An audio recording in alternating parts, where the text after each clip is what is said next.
Hola amigos, ¿cómo están? Les quiero dar la bienvenida a un nuevo capítulo de esta cápsula bautizada como Comunicación Sostenible. Mi nombre es Alejandro, comunicador social.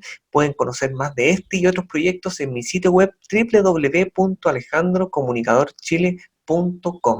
Y en este capítulo queremos dar la más cordial de las bienvenidas a Diego Fuentes. Él es experto en comunicación con más de 12 años de experiencia en temáticas relacionadas con asuntos corporativos, gestión de la reputación y también profundizando mucho en el trabajo de la inteligencia comunicacional, el cómo integrar las estrategias de comunicación en el mundo político, en el mundo de la reputación corporativa.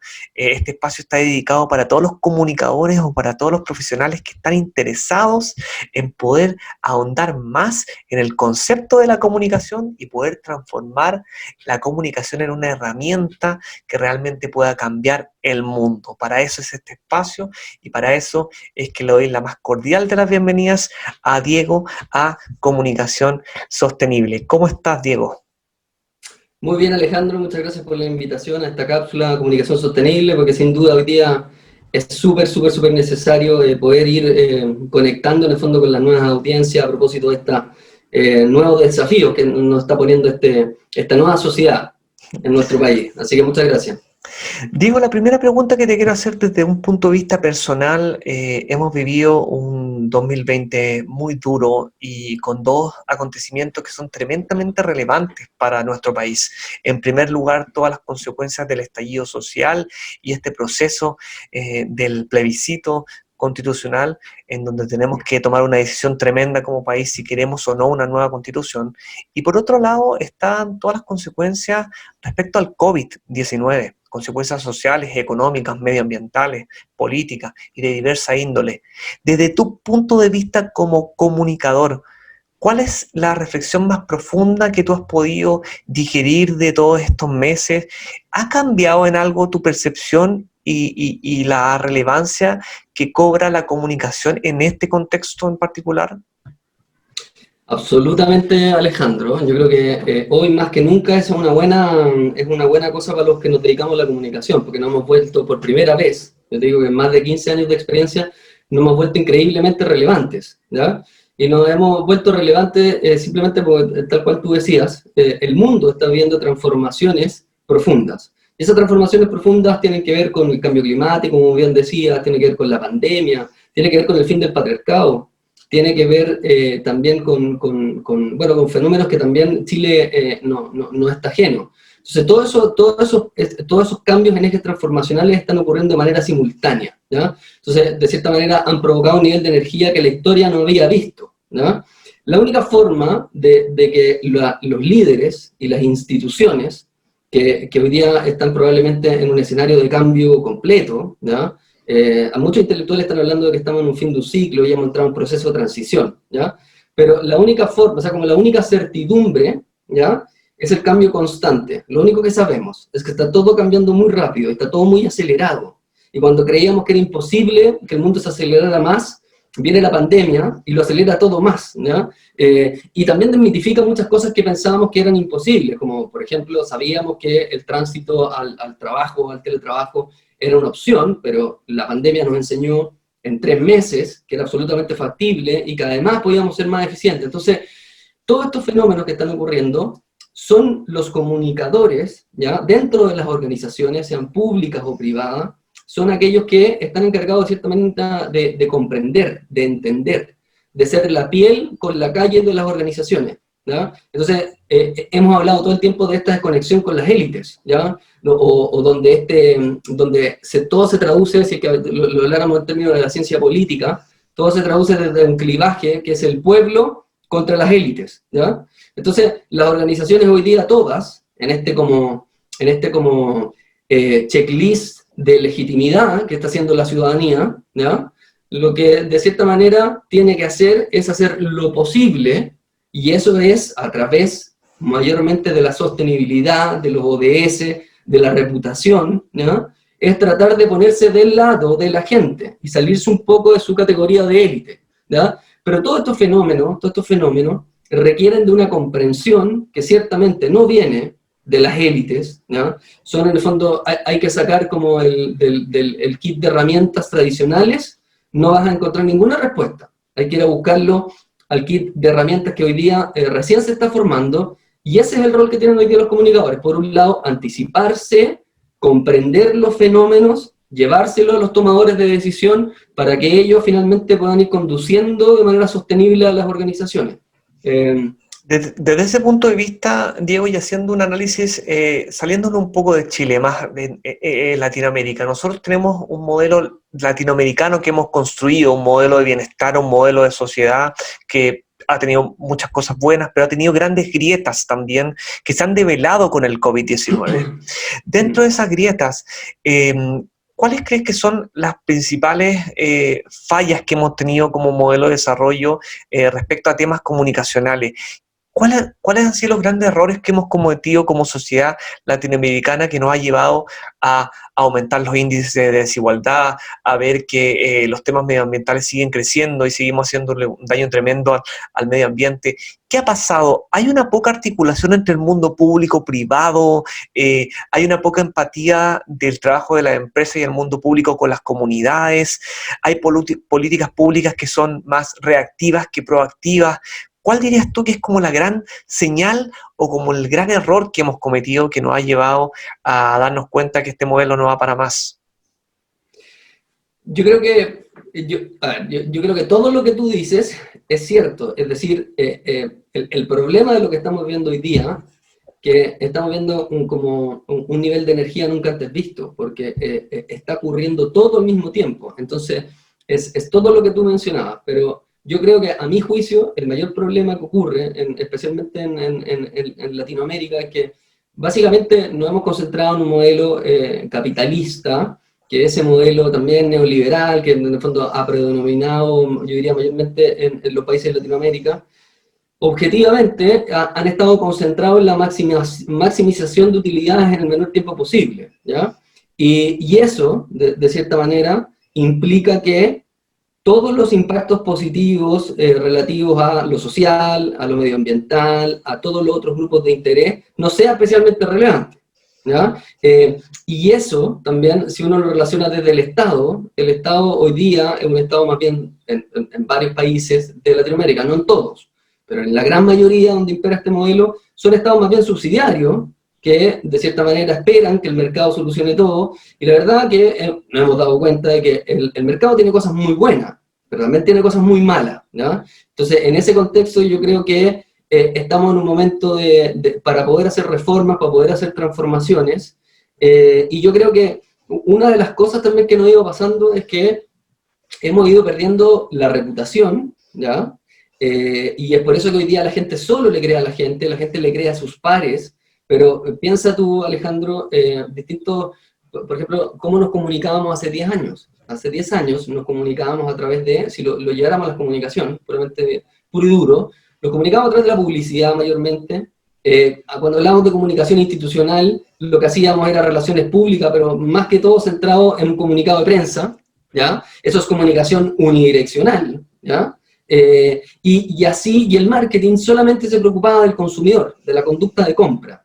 Todo eso, hoy día, te podría decir que murió, ¿no? O sea, tú en una estrategia de comunicación pueden ser complementarios, pero ciertamente nada de eso es estructural. ¿Por qué? Porque, por ejemplo, en el marketing, tú ya no puedes analizar solamente el consumidor. Si el consumidor hoy día decide, prefiere, con otros valores que tienen que ver con su condición, por ejemplo, de ciudadano, no solo de consumidor, o de colaborador o de trabajador. La publicidad está concentrada en la imagen, y además por vías que nadie le cree. Hoy día no se trata todo en el fondo de parecer, primero tienes que ser, y eso tiene que ver con los ODS. Entonces, el desafío es también para los comunicadores hoy, de entender de que la crisis de legitimidad, la crisis de confianza, la crisis de reputación, tiene que ver, en parte, con los comunicadores, que nos hemos dedicado de cierta manera a comunicar más en la lógica del parecer que del ser. Y ya ese modelo no aguanta más en este fin de siglo, con este nivel de energía, digamos.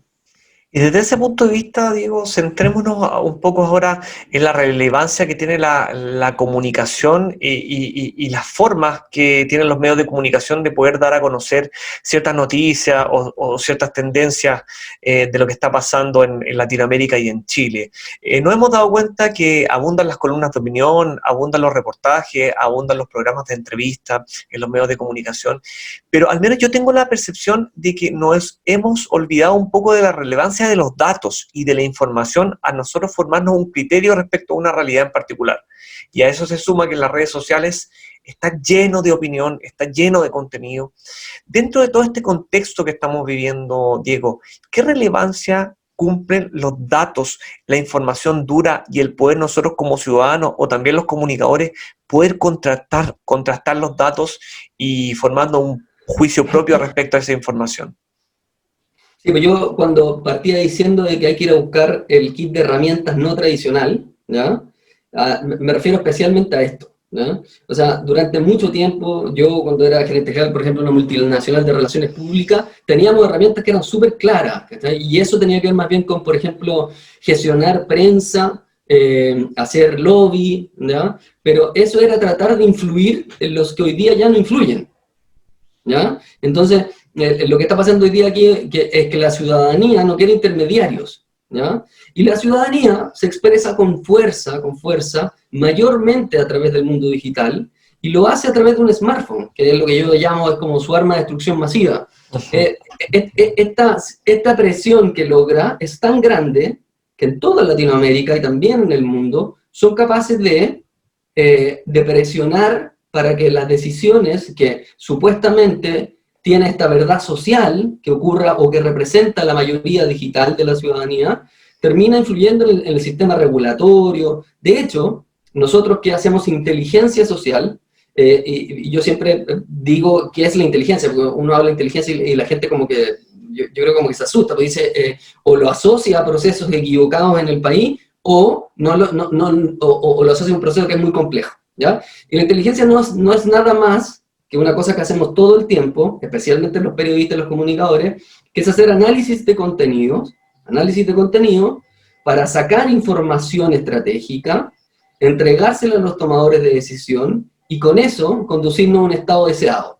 Ese estado deseado puede ser tener mejor reputación, que te compren un producto, que voten por ti, ¿ya? Pero en este proceso de análisis de contenido, lo que he venido haciendo yo a través de INC Consultores es agregar la parte de análisis de todo el mundo digital.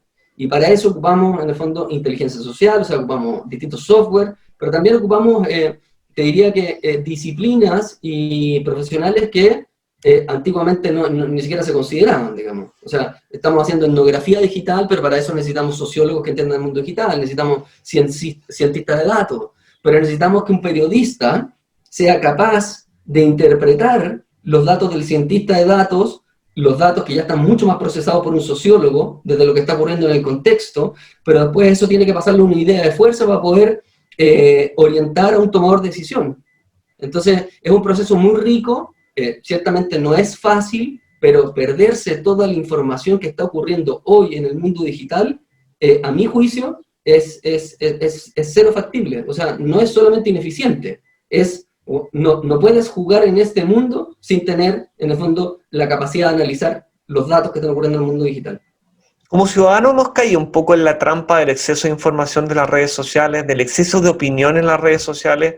Estamos utilizando las redes sociales más en contra del desarrollo que a favor, Diego, porque desde el punto de vista de lo que tú mencionas, me pregunto del porcentaje de toda la gente que accede a Twitter, por ejemplo, ¿cuántas personas realmente se quedan con los datos más que con las opiniones? No, yo lo anterior te lo decía desde el profesional de las comunicaciones, pero desde la ciudadanía, claro, ellos, o sea, la ciudadanía está lejos de poder tener la capacidad de hacer estos análisis, y yo te diría que es súper complejo, porque por un lado, la sociedad, especialmente los millennials, ¿ya? Y los que vienen, los centennials, son ciertamente menos racionales, son muchísimo más emocionales, ¿ya? Dicho eso, tienen menos capacidades de hacer análisis de contenido respecto a lo que están viendo, ¿ya? Entonces, es muy difícil para ellos identificar si un contenido es cierto o no. lo que le llamamos la huella reputacional de ese contenido. Entonces son mucho más vulnerables a ser influenciados por información que es falsa, por la saturación de contenido, y lo peor aún, a mi juicio, que no son los bots ni nada, son los algoritmos de las mismas redes sociales que ellos usan. Que básicamente lo que están haciendo es disonancia cognitiva por un lado, y por otro lado están reforzando sus propias creencias, ¿ya? Porque las redes sociales, y es por eso que incluso uno ve, por ejemplo, en las marchas, ¿ya? Tú vas a ver en las marchas que hay muchos grupos con intereses distintos. Todo lo que está ocurriendo en Chile del proceso constituyente es una respuesta política de un grupo de políticos que impuso una solución. Pero si tú ves todas las manifestaciones, en ninguna se hablaba de que querían una constitución nueva. Algunos decían pensiones, otros decían vivienda, otros decían salud, otros decían el medio ambiente. Entonces, lo que están potenciando las redes sociales son microclústeres, donde la gente cree que ese clúster está en ahí está la realidad del mundo. Pero son microrealidades que tienen distintos grupos, alimentadas por los algoritmos de las propias redes sociales. Estamos conversando con Diego Fuentes, experto en comunicación corporativa, en reputación, en esta nueva cápsula de comunicación sostenible. Diego, para terminar, estamos a puertas de un proceso que va a cambiar la historia de Chile, que tiene que ver con el proceso para elegir la viabilidad o no de una nueva constitución, y estamos asumiendo también las consecuencias del COVID-19, y esperamos que a nivel latinoamericano y del mundo podamos aprender las lecciones y podamos seguir para adelante como sociedad. En ese contexto, ¿cuál es tu mensaje para los comunicadores que hoy en día están aportando desde el mundo público, desde el mundo privado, y también los estudiantes de comunicación a nivel de Latinoamérica? ¿Cuál es tu deseo y cuál crees que es el aporte que debiese tener el mundo de las comunicaciones en el contexto que hoy estamos viviendo? Sí, yo creo que en el escenario mundial y local de este escenario VUCA, ¿no? De vulnerabilidades, ambigüedades, incertidumbres, pero también, como decía Zygmunt Bauman, en un escenario de modernidad líquida, ¿no? Donde todo es sentido común, donde todo es transitorio, ¿no? Es el momento de los comunicadores. O sea, nunca antes los líderes de las organizaciones públicas y privadas, de las distintas instituciones, habían necesitado tanto información procesada, analistas, consultores, ¿ya? Expertos en comunicación, que les digan hacia dónde va la sociedad, ¿ya? Entonces, desde el punto de vista de la necesidad, sin duda, es nuestro momento. Nunca vamos a ser tan importantes como ahora. Sin embargo, eso es la buena, Alejandro, pero ahora te voy a decir la mala. La mala es que nunca antes había sido tan complejo hacer comunicación. O sea, por cada cosa que uno analiza en términos de saturación de contenido, de fake news, de esta clusterización, o sea, hay que tener la capacidad de segmentar contenido en función de lo que esperan las expectativas específicas de grupo. Entonces, se requiere hoy día profesionales que tengan la capacidad de mantenerse siempre informándose, adquiriendo nuevas herramientas, y además, no solo todo es tecnología, porque uno me dice, ya, pero es súper importante saber hacer análisis de inteligencia social, o saber ocupar las redes sociales. Es tan importante eso, pero también es tan importante hoy día tener herramientas sociológicas para comprender un contexto social. Bueno, Diego, te quiero agradecer enormemente por este tremendo aporte que has sido para este espacio, por formar parte de esta cápsula de comunicación sostenible, y espero que todos los profesionales también que estamos ligados al mundo de las comunicaciones y a otros ámbitos, aquellos profesionales que quieren integrarse también al mundo de las comunicaciones o transformar la comunicación como una herramienta, este es el espacio. La comunicación puede ser transformadora si realmente nos proponemos como sociedad que así sea. Diego, te agradezco mucho por haber formado parte de este espacio. No, gracias a ti, Alejandro, por la invitación, y siempre abierto a que sigamos conversando. Y a todas las personas que han formado parte y que han compartido o visto este contenido, los invito a seguir promoviendo este tipo de espacios y a conocer más de este y otros proyectos en mi sitio web www.alejandrocomunicadorchile.com. Que tengan una muy buena jornada.